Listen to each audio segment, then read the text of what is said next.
नमस्कार विद्यार्थी मित्रांनो, स्वागत आहे आपलं आपल्या यूट्यूब चॅनलमध्ये. विद्यार्थी मित्रांनो, आज आपण बघणार आहोत इयत्ता 9वी प्रथम घटक चाचणी पेपर विषय हिंदी. एकूण 20 गुणांसाठी आपला पेपर असणार आहे आणि यासाठी आपल्याला वेळ आहे 1 तास.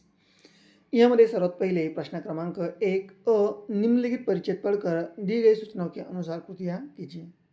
सर्वात पहिले आपल्याला इथे जो उत्तर देण्यात आलेला आहे तो उत्तर आपण योग्य काळजीपूर्वक यामध्ये वाचायचा आहे. यानंतर यावर विचारण्यात आलेले प्रश्न व त्यांची उत्तरे आपण यामध्ये पाहायचं आहे.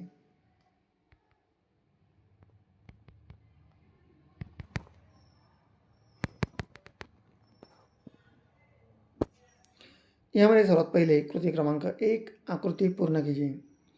पहिलं, दिल्ली में सनसनी फैलने का कारण तथा दूसरा सनसनीपूर्ण खबरों का परिणाम. एकूण 2 गुणांसाठी. त्यामध्ये 1 आणि त्याचं उत्तर दिल्ली में सनसनी फैलने का कारण, तर उत्तर नगर के सभी भागों से बच्चों को उठाए जाने. आणि 2 सनसनीपूर्ण खबरों का परिणाम. तर पहिलं, स्कूल से बच्चों को लाने में सावधानियां तथा 2 बाहर बच्चों का खेलना कूदना बंद.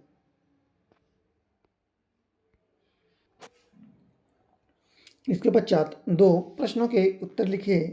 पहला, थानेदार ने किसकी कलाई पकड़ी थी, तो उत्तर अंगरू की. उसके पश्चात 2 कौन से शहर में सनसनी फैली हुई थी, तो उत्तर दिल्ली. 3 शब्द संपदा वचन बदलिए. बोरी बोरिया, स्कूलो स्कूल. 2 समानार्थी शब्द लिखिए. पुल सेतु तथा बच्चा बालक. इसके पश्चात 4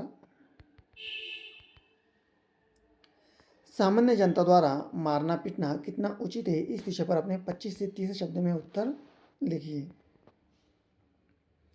इसके पश्चात प्रश्न क्रमांक 2 निम्नलिखित पद्यांश पढ़कर सूचनाओं के अनुसार कृतियाँ पूर्ण कीजिए. हे बिखेरी रीति वसुंधरा, मोती सबके सोने पर, रवि बटोर लेता है उनको सदा सवेरा होने पर, और विरामदायिनी अपनी संध्या को दे जाता है शून्य शाम तनु जिसके उसका नया रूप झलकता है. इस पर पूछे गए प्रश्न तथा उनके उत्तर. सबसे पहला है संजाल पूर्ण कीजिए. देखिए, तारों के उदित और अस्त होने के बारे में कल्पना. तो उत्तर पृथ्वी द्वारा मोती बिछाए जाना, मोतियों से संध्या के रूप में झलकना, सूर्य का संध्या के मोतियों को देना तथा 4 सूर्य द्वारा मोतियों का बटोर जाना. इस तरह से तारों को उदित और अस्त होने के बारे में यहाँ पे कल्पना हमें बताई गई है.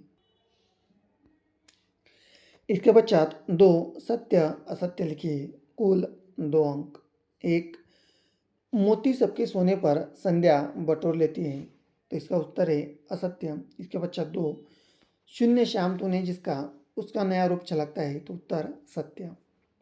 3 उपर्युक्त पद्यांश का भावार्थ लिखिए. कुल 2 अंक. प्रश्न क्रमांक 3 निम्नलिखित परिच्छेद पढ़कर दी गई सूचनाओं के अनुसार कृतियाँ कीजिए. यह प्रेम किसी खेत में उपजता नहीं है.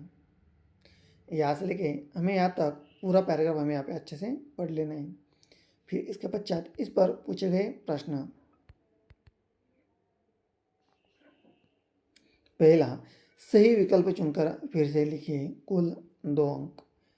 कबीर के मत अनुसार प्रेम किसी खेत की उपज नहीं है. इसके पश्चात 2 कबीर के अनुसार प्रेम पाने में सिर उतरकर धरती पर रखना. 2 प्रेम पाने के लिए सिर देना से कबीर का आशय 25 से 30 शब्द में अपनी भाषा में लिखिए. इसके पश्चात प्रश्न क्रमांक 4 भाषा अध्ययन व्याकरण 1 अधोरेखांकित शब्दों का शब्दभेद पहचान कर लिखिए. अमरू अब तक तो दिल में हंस रहा था, तो उत्तर व्यक्तिवाचक संज्ञा. 2 निम्नलिखित मुहावरों में से किसी एक मुहावरे का अर्थ लिखकर वाक्य में प्रयोग कीजिए. पहला, परामर्श करना, राय लेना, सलाह लेना. 2 व्यस्त होना, तल्लीन होना. दोस्तों, अगर वीडियो अच्छा लगा होगा तो चैनल को जल्दी से सब्सक्राइब कर दीजिए। ऐसे ही नए नए वीडियो के लिए धन्यवाद मित्रांनो, स्वागत आहे आपलं आपल्या यूट्यूब चॅनलमध्ये। विद्यार्थी मित्रांनो, आज आपण बघणार आहोत इयत्ता 9वी घटक संच चाचणी पहिली विषय मराठी। एकूण 20 गुणांचा आपला पेपर असणार आहे आणि यासाठी आपल्याला वेळ आहे 1 तास। यामध्ये आपण संपूर्ण प्रश्नपत्रिका ही प्रश्न आणि उत्तरांसहित पाहणार आहोत, त्यामुळे आपण व्हिडिओ अगदी शेवटपर्यंत नक्की पाहायचा आहे। व्हिडिओ आवडल्यास व्हिडिओला लाईक करायचे आणि हो, आपण जर चॅनलवर नवीन असाल तर मात्र चॅनलला सबस्क्राईब करायचे। त्यामध्ये सर्वात पहिले आपण शाळेचं नाव लिहायचं, यानंतर विद्यार्थ्याचं नाव आपण इथे लिहायचं आहे। यामध्ये सर्वात पहिले आपल्याला इथे हा उतारा देण्यात आलेला आहे, पाहायचा आहे विभाग क्रमांक 1 जो की आपला पठित उतारा आहे। यामध्ये प्रश्न क्रमांक पहिला पुढील उतारा वाचून दिलेल्या सूचनेनुसार कृती करायची आहे। यामध्ये सर्वात पहिले कृती क्रमांक 1 आकलन, यामध्ये आकृतिबंध पूर्ण करा एकूण एका गुणासाठी। त्यामध्ये 1 आई मुलाला घडवताना, तर आई हळुवारपणे रंग रेखते आणि 2 कठोरपणे घाव घालते। तर याचं उत्तर अशा प्रकारे आपल्याला यामध्ये लिहायचे आहे। तर आई मुलाला घडवताना हळुवारपणे रंग रेखते, तर कुंचल्याचा, याचं उत्तर काय तर कुंचल्याचा रंग रेखते आणि कठोरपणे घाव घालते, तर छन्नीचे घावे काय करते तर कठोरपणे छन्नीचे घावे घालते। अशा प्रकारे आपण काय करायचे तर व्यवस्थितपणे याचं उत्तर यामध्ये लिहायचं आहे, जेणेकरून आपल्याला 1 मार्क आपल्याला पूर्ण मिळेल। यानंतर आपल्याला इथे जो गद्य उत्तर दिलेला आहे तो आपण अगदी व्यवस्थितपणे यामध्ये वाचायचा। इथे पाहिजे संपूर्ण उत्तर हा आपण अगदी व्यवस्थितपणे व्हिडिओ पॉज करायचा आणि सर्व उत्तर हा वाचून घ्यायचा आहे, जेणेकरून आपल्याला जर पेपरामध्ये असा उत्तर आला तर मात्र आपल्या काय होईल तर भीतीही दूर होईल आणि आपल्या यामध्ये खूप सारा वेळ हा वाचणार आहे। यानंतर यामध्ये पुढील प्रश्न चौकट पूर्ण करा। आई आपल्यासाठी असते, तर उबदार आणि कणखर, तर उत्तर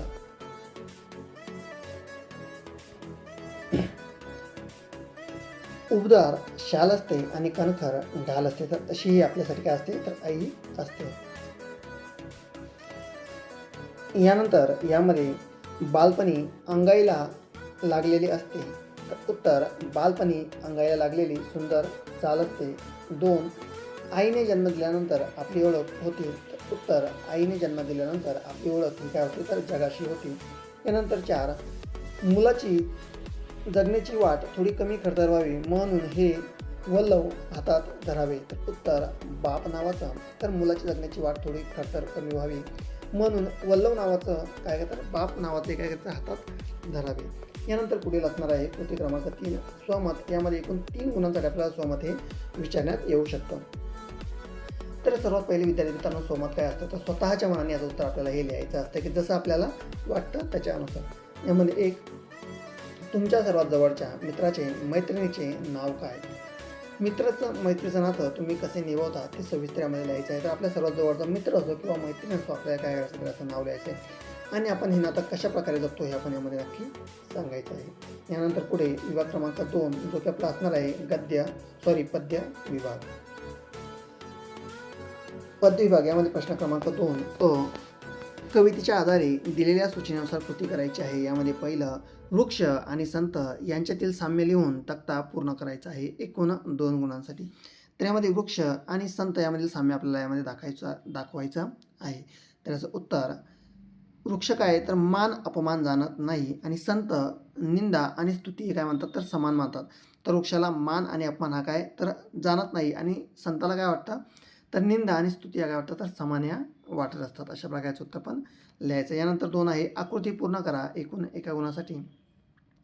संत या गोष्टी समान मानतात, तर उत्तर संत निंदा आणि स्तुती या गोष्टी काय करतात तर समान मानतात। यानंतर वृक्ष हे जाणत नाही, तर उत्तर वृक्ष मान आणि अपमान या गोष्टी काय वृक्ष या जाणत नाहीत। यानंतर यामध्ये कृती क्रमांक 3 पुढील कवितेत दिलेल्या मुद्द्यांच्या आधारे कृती सोडवायची आहे आपल्याला। एक आहे कविता संतवाणी आणि दुसरा आहे वृक्षांनी। तर याच्या आधारे आपल्याला काय करायचे आहे तर प्रस्तुत कवीचे नाव सांगायचं आहे। यानंतर कवितेचा विषय सांगायचा आहे।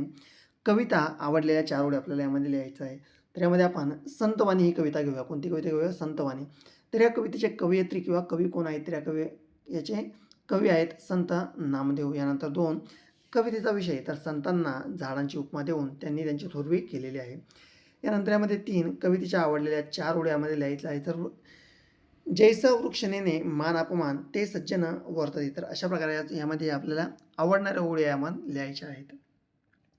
यानंतर आता आपला विभाग क्रमांक 3 जो की आहे स्थूल वाचन. प्रश्न क्रमांक 3, पुढीलपैकी कोणतीही एक कृती सोडवा. यामध्ये एक व्यंगचित्र आणि हास्यचित्र यामध्ये काय आपल्याला सोडवायचं आहे. तर हास्याबरोबर काही गमतीला विचारलेला मांडलेला असतो आणि हास्यचित्र केवळ हसवणे हा त्याचा काय असतो तर मुख्य उद्देश असतो.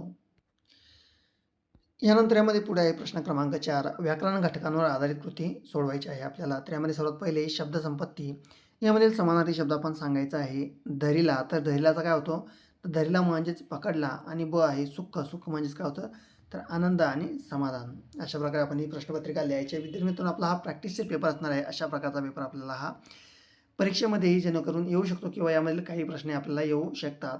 धन्यवाद.